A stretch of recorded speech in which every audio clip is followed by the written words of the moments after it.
Nagpalang araw po sa bawat isa. Welcome back po sa ating channel and welcome back po sa Blessed Builders.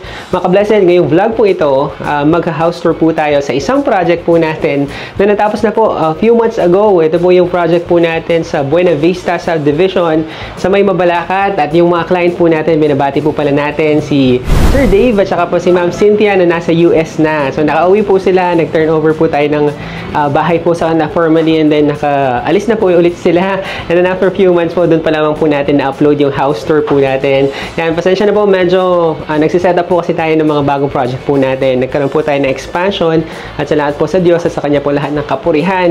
Patuloy po yung pagpapalang binibigyan niya po sa buong team ng Blessed Builders. At ngayong araw po ito, mga ka-Blessed, di ko na po papatagilin.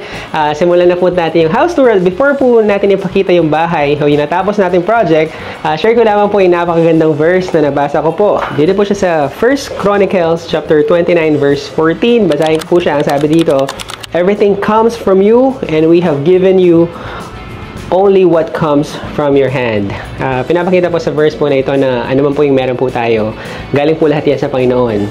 Possible po nabibless po yung mga business po natin, nabibless po yung trabaho po natin, pero at the end of the day, kung titignan po natin, yung pong ultimate source, kung ano man po yung mga meron po tayo, galing pa rin po yan sa Panginoon. Mga ka-Blessed, samahan niyo po kami sa ating full house tour sa ating pong project dito po sa Buena Vista Mabalacat Subdivision. Yung bagong open na site po natin sa may Mabalacat. Ayan, shoutout po ulit sa lahat po ng mga viewers natin or subscribers po natin from Buena Vista Subdivision. Maging sa mga client po natin, si Sir Dave, Ma'am Cynthia na nasa US. Binabati po natin sila. So check po tayo ng progress sa site po natin. Dito po ako sa may harapan muna para makita nyo po siya. Nakatakip lang po ng blue sack, pero makita po natin yung mga poste po natin. Halos nakatayo na po siya. Ayan, nakatayo na po yung mga poste po natin, yung columns.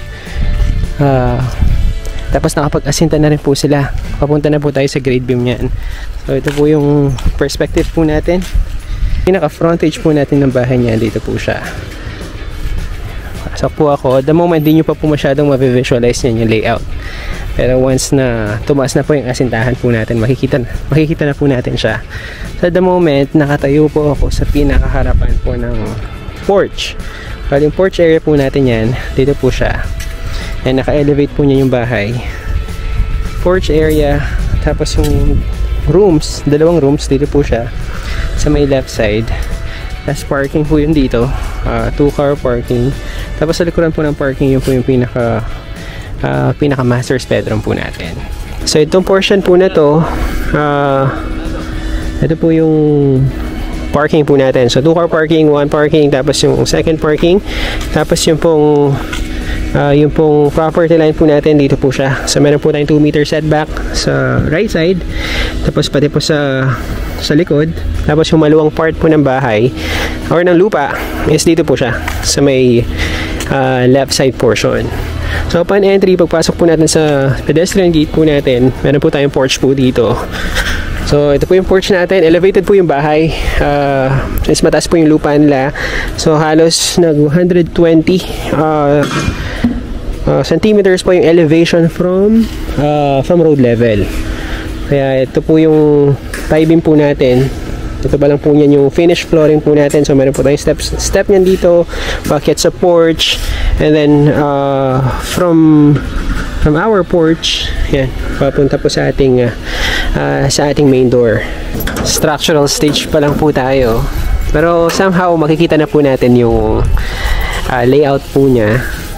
Yan, so itong roof po na to nakababa, tapos yung roof po dito nakataas naman po siya, naka-elevate.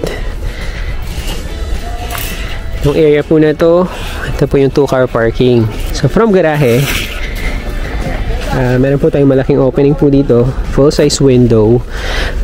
Sa master's bedroom naman po siya, master's bedroom. Punta po tayo dito mamaya, mga ka-Blessed. Padaan po muna tayo dito sa pinaka main door po natin. At the moment, makikita na po natin yung forma po ng bahay, since nakapag-asinta na po tayo sa taas po ng beam po natin. Ayan, makita po natin mga ka-blessed, medyo mataas po yung bahay since high ceiling po yung gagawin po natin dito sa may sala. Nasa 12 feet yung taas po ng ceiling po natin, kaya po nakataas po yung masinta po natin. So ito po yung sala, kwarto, tapos another kwarto sa may gilid. Check po natin yung progress. Tapos mga ka-blessed, papunta na po tayo sa roofing. So yung mga roofing natin, roofing materials po natin, dumating na. Ayan, nandito na po siya. Yung roofing, yung mga tubular po natin. Ayan, dito na. So start na po niyan yung roofing structure natin, pati yung mga insulation po natin na dumating na rin. So transition na po tayo. Okay na yung structural natin.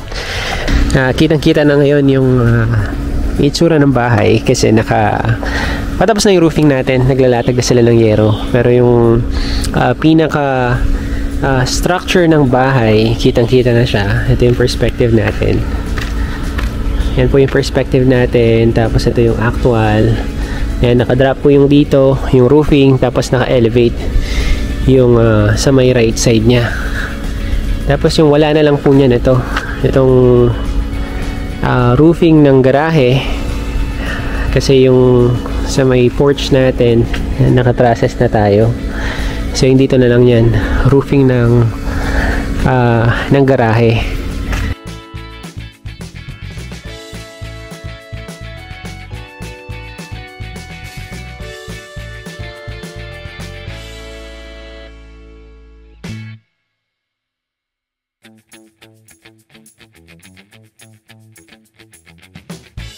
Ngayon naman po, nandito po tayo sa site po natin, dito po sa Buena Vista Subdivision sa Mabalacat. So check po natin yung progress, ka-blessed. Siguro ito yung last vlog natin yan before yung house turnover, kasi nasa finishing na po tayo, ka-blessed. May mga few items na lang po na hinihintay natin dito po sa project po natin dito. Pansinin po natin, nasa finishing paint na tayo, ka-blessed. So may bakod na rin tayo, may gate, sliding gate, tapos yung bakod natin dito okay na. Slope yung bucket ng parking, so naglagay tayo ng mga groove lines para hindi madulas kapag pumapasok yung sasakyan. Tapos itong gate natin, yan lang yung maximum height na required ng subdivision, hindi siya pwedeng lumampas dyan. So yan na po yung max natin, 2 meters from the sidewalk. Tapos dito sa main entrance natin, sa pedestrian, naglagay tayo ng canopy dito. Ito na yung pedestrian gate. Tapos yung sliding gate natin, nag-slide siya papunta sa kaliwa. Pinagpalang araw po sa bawat isa. Welcome back po sa ating channel and welcome back po sa Blessed Builders. Sa lahat po naman nagtatanong kung na-turn over na yung project natin sa Buena Vista Subdivision dito po sa may Mabalacat. Ito na po yung house tour natin. Yung po kasing mga client natin from California, USA. Binabati po pala natin sila, si Sir Dave at saka po si Ma'am Cynthia. Ayan, pauwi na po sila. So ilang days na lang from today. Ayan, ita-turn over na po natin formally yung bahay po sa kanila. Salamat po sa Diyos at sa Kanya po lahat ng kapurihan at natapos po yung project po na ito. Ito po kasi ay retirement house po nila. Ayan, from US.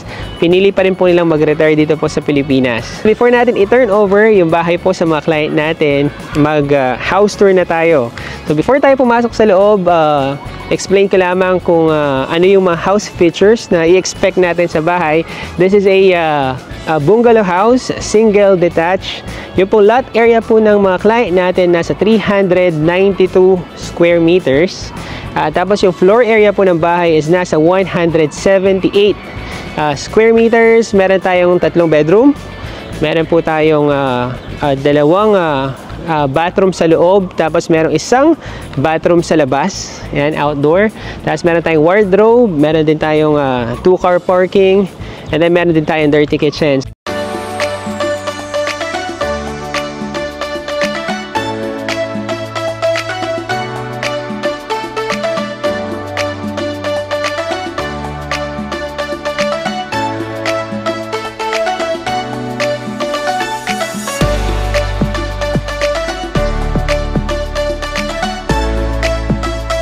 check natin yung buong details ng bahay.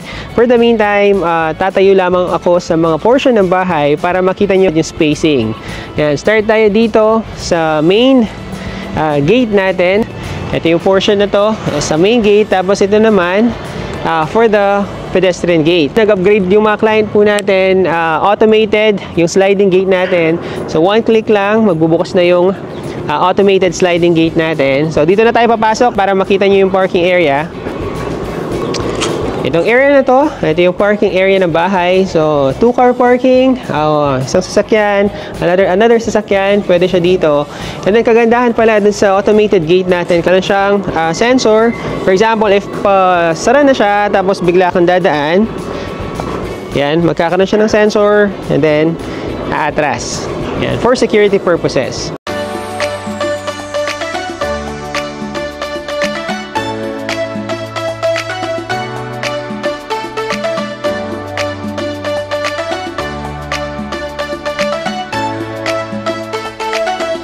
So after ng ating garahe, punta tayo dito sa may porch. Katabi lang siya ng ating parking. So meron tayong porch dito. 1, 2, 3 steps. Naka-elevate yung bahay. And then this will lead us to our main entrance. Pero mamaya na tayo papasok. Check lang natin yung area ng bahay dito sa may kabilang side. Yung kasing lupa ng mga client natin, hindi siya rectangular shape. So, parang trapezoid yung shape niya. Kaya papansin na natin, meron tayong extra space dito. Nagpalagay na sila ng kubo dito. Yan, bahay kubo. Yan, dito natin siya nilagay kasi saktong-sakto kapag nandito ka, kapag nakaupo ka dito sa area na to, kitang-kita mo yung Mount Arayat. Yan, mamaya ipapakita ko sa inyo yung view nila dito kapag nakatayo sila kapag nakaupo sila sa may sa may kubo. Yan, tayo lang ako para makita nyo yung height ng bahay, pati yung spacing ng bahay.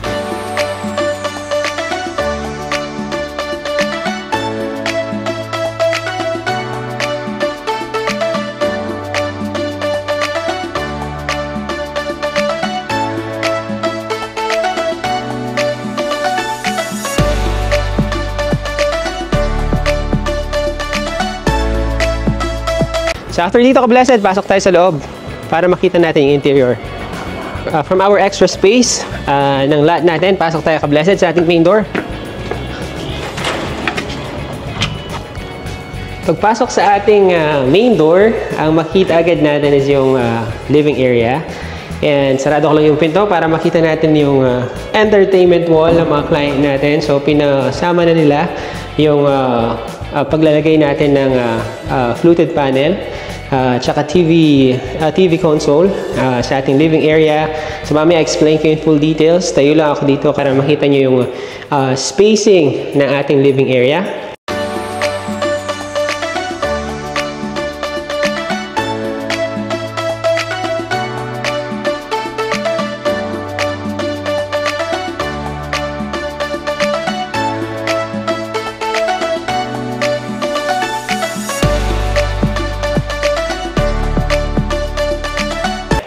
And then after sa ating living area, switch lang natin yung view ng camera para makita nyo yung view ng bahay pagpasok sa ating main door.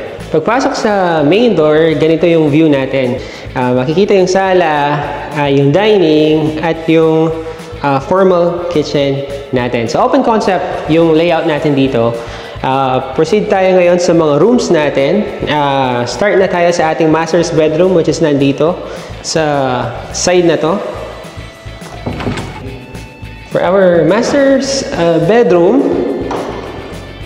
ito yung space natin. Dito yung bed niyan. Tapos dito yung TV wall. And then meron tayong passage dito papunta sa ating wardrobe or yung walk-in closet. Yan. Hindi ganun kaluwag yung space pero nakapaglagay tayo ng mga open shelves at saka mga drawers. Yan para ma-maximize natin yung space natin dito. Mamaya ako na ipapakita yung full details.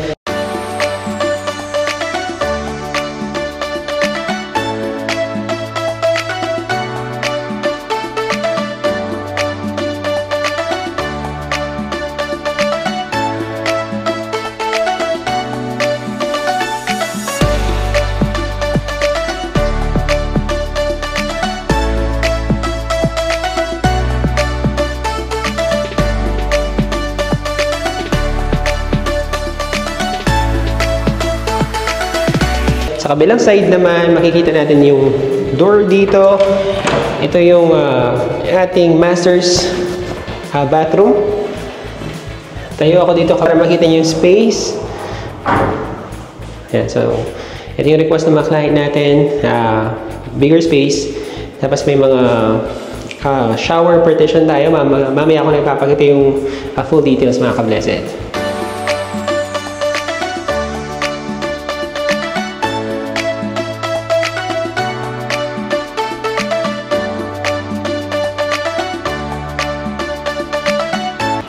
From our master's bathroom, meron tayong sliding door naman dito.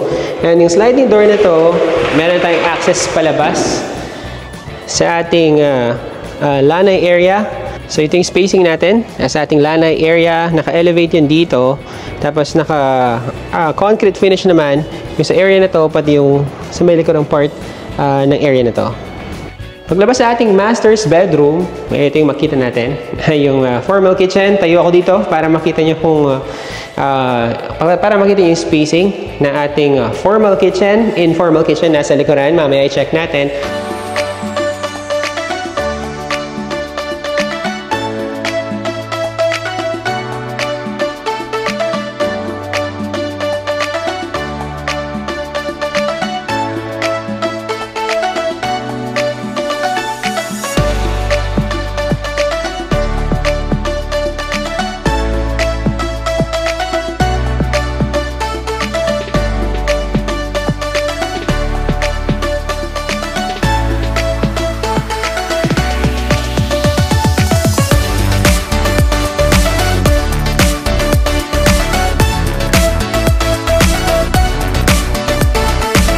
For the meantime, punta muna tayo sa mga bedrooms. Yung 2 bedrooms, nandito siya sa side na to. So, bedroom 2, bedroom 3, and then itong door na to, papunta siya sa common CR. So, unahin na natin siyang i-check. Ito yung space natin sa ating common CR. Pasok ako dito para makita niyo yung spacing. Yung full details, mamaya ako na ipapakita. So, after sa ating common CR, proceed naman tayo dito. Sa door na to, ito yung bedroom natin sa may harapan ng bahay. So, tayo ako dito para makita nyo yung spacing. Tapos, nagpa-include na rin ng mga bedroom closet. Yung mga client natin. Yan, laminated din. Yung ginamit natin.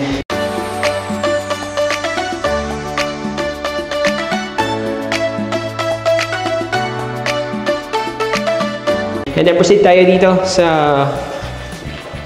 third bedroom.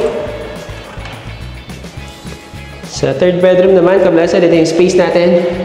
Yan, tayo lang ako dito para makita nyo. And then, same goes. Meron na silang bedroom. Yan, cabinet sa area na to or sa room na ito.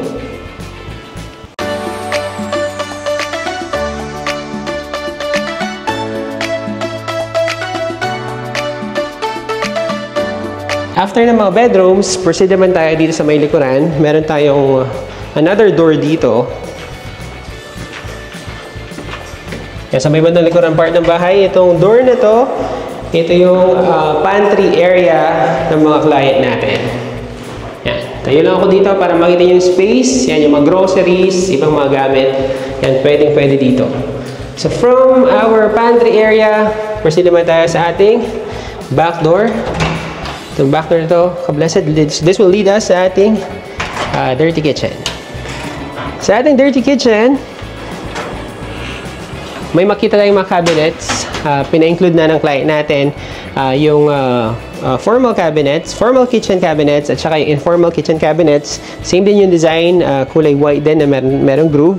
Tapos yung mga tiles naman natin dito, mamaya ako na ipapakita yung full details.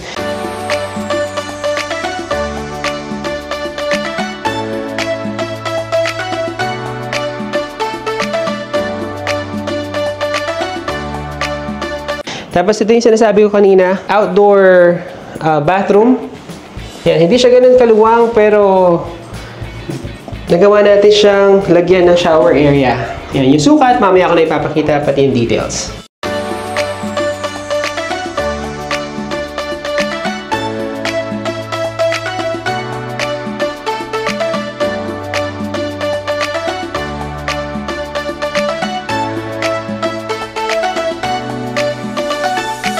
ngayon naman mag-house tour tayo gamit yung camera, tapos explain ko in full details yung mga materials na ginamit natin. Medyo against the light lang yung shot natin kanina, ka-blessed, pero ngayon medyo lumiwanag na. So start tayo dito sa ating frontage or sa facade ng bahay. Yung kulay na ginamit natin dito, seal gray, tapos yung gate natin kulay white. Ayan, para nag-stand out tignan. Maganda yung kulay ng white, ka-blessed, sa gate. Kaya white yung nilagay natin dito. Tapos yung mga columns natin, yung mga poste natin sa harapan, tiles yung ginamit natin. Pero yung mga tiles na to, ka-blessed, parang natural rock sila.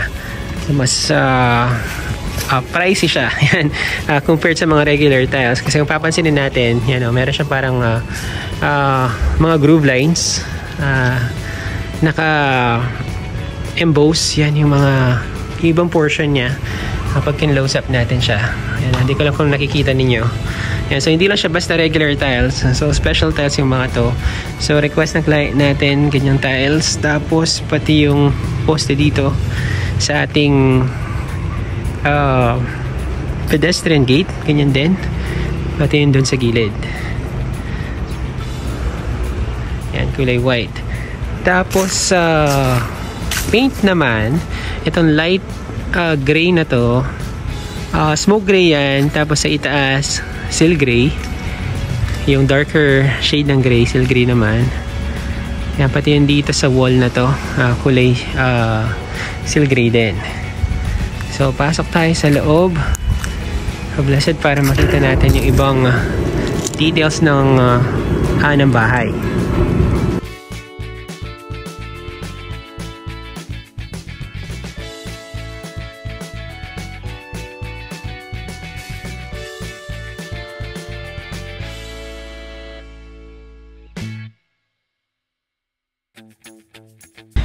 Naglagay din tayo ng mga tiles, pati yung doon sa may likuran, pati yung dito sa may porch.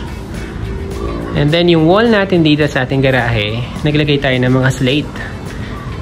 Yan, yung buong wall na to, pinalagyan natin ng slate from ceiling, yan, from floor hanggang ceiling. And then yung mga tiles natin dito, nasa parang dark gray siya.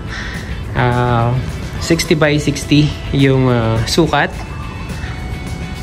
So ikot lang ako dito para makita nyo yung view kapag nandito tayo sa may side. And then yung mga spandrel natin, wood grain yung kulay, pati yung dito sa gilid, wood grain din. Tapos itong white accent na to, mukha siyang white pero yung kulay niya is alabaster. Alabaster. Tapos itong kulay na to, smoke gray. Yan, tapos ito yung lanay area kanina sa may master's bedroom. Mamaya check natin. From our parking, ayan, papunta sa ating porch area. Yan, dito naman sa porch, naglagay tayo ng flute. Yan, na kulay brown. Sa itaas ng bintana, pati dito sa ibaba, para magkaroon ng accent yung frontage ng ating main door. So main door, tapos naglagay din tayo ng wood tile dito sa area na to. So wood tile hanggang itaas. Tapos yung side naman na to, ito yung sinasabi namin, ka-blessed, na maluwang na area ng bahay. So ipapa-landscape yan. Ayan, napakaluwang pa ng area. Yan, itong side na to, ito yung dalawang room. Yung room number 1, tapos room number 2. Tapos dito yung kubo. Ito yung sinasabi ko kanina, ka-blessed. Kapag nandito ka, yan, nakaupo ka dito sa may kubo, kitang-kita yung Mount Arayat. Yan. So kapag na-landscape yan, mas luluwang tignan. Ngayon kasi bare pa yung lupa. Pero once na landscape yan, magandang tignan to. since napakaluwang ng area. So after dito sa labas, pasok tayo para makita natin yung ibang details ng bahay.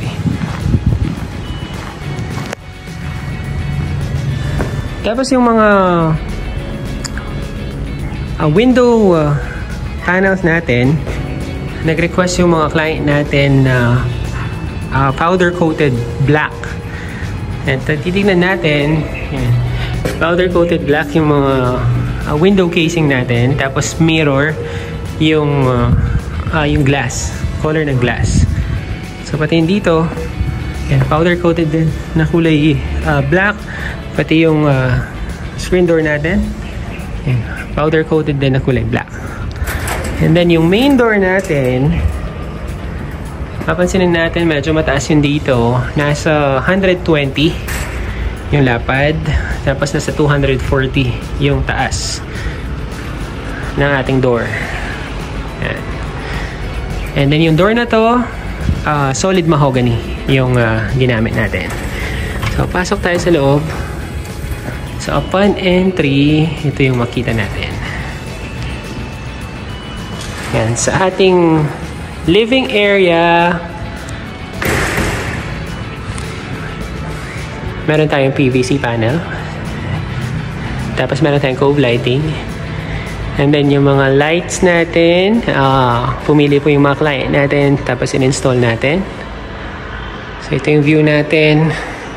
And pag umikot tayo dito, makikita natin yung entertainment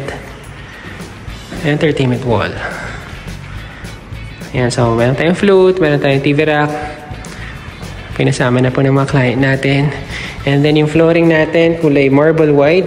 Yung kulay 60 by 60. And yung interior paint natin, kulay white. So all throughout the house, kulay white yung request ng mga client natin. And then sa ating dining area, ito yung dining area natin, ito yung ilaw.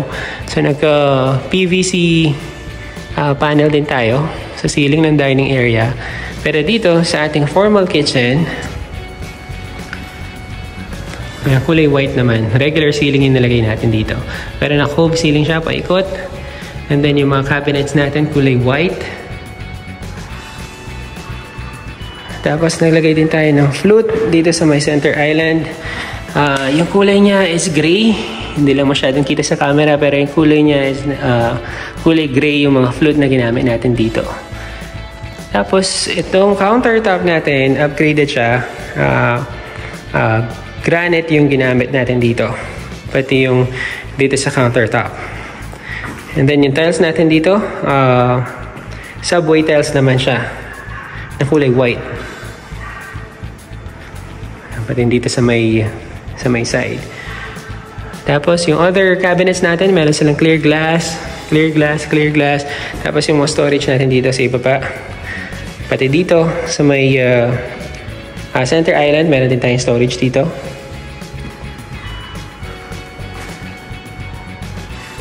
Yan. So after dito, sa ating living, dining, and kitchen, proceed naman tayo sa ating master's bedroom. Master's bedroom. And then ito yung lanay area kanina. Lanay area, tapos yung walk-in closet. May mga cabinets tayo dito, tapos may mga cabinets din dito, tapos yung dito, open shelves na. Yan. Open shelves, drawers, tapos ka-blessed CCTV. Nagpa-include na ng CCTV yung mga client natin, paikot sa bahay. And yung sa ating master's bathroom. So, yan yung space natin. Nagpa-request na rin sila ng LED mirror sa ating bathroom sink. Yan o. Tapos, itong shower partition, na-request din ng mga client natin, tempered glass yung nilagay natin dito. Tapos, naglagay ng accent dito sa shower area. Tapos, accent tiles din dito. So 30 by 60 yung mga ginamit natin dito. 30 by 60. Tapos sa floor naman, 30 by 60 din. Yan. So proceed tayo sa kabilang room. From our masters. Yan. So sa kabilang side, yan yung mga bedrooms. Manahin na natin yung common CR. So common CR, ganun din. Meron silang mirror, LED mirror sa bathroom sink. Tapos ganun din yung shower partition. Tempered glass din po yung ginamit natin. Tapos accent tiles, white tiles, 30 by 60 yung sukat. 30 by 60 rin yung sukat dito sa flooring. And then, dito na tayo sa bedroom 2. Bedroom 2.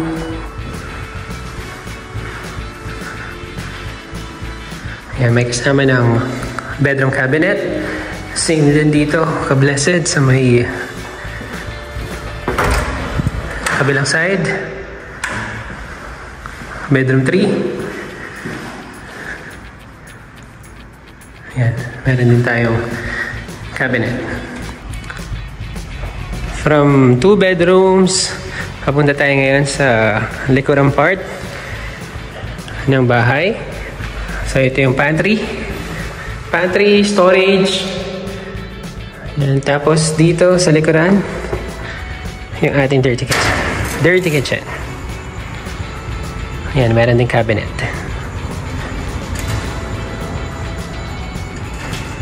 And then yung outdoor banyo natin, nandito siya.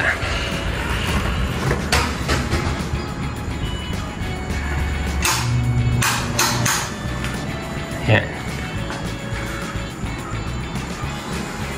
Tapos meron din tayong LED mirror dito sa banyo natin sa labas.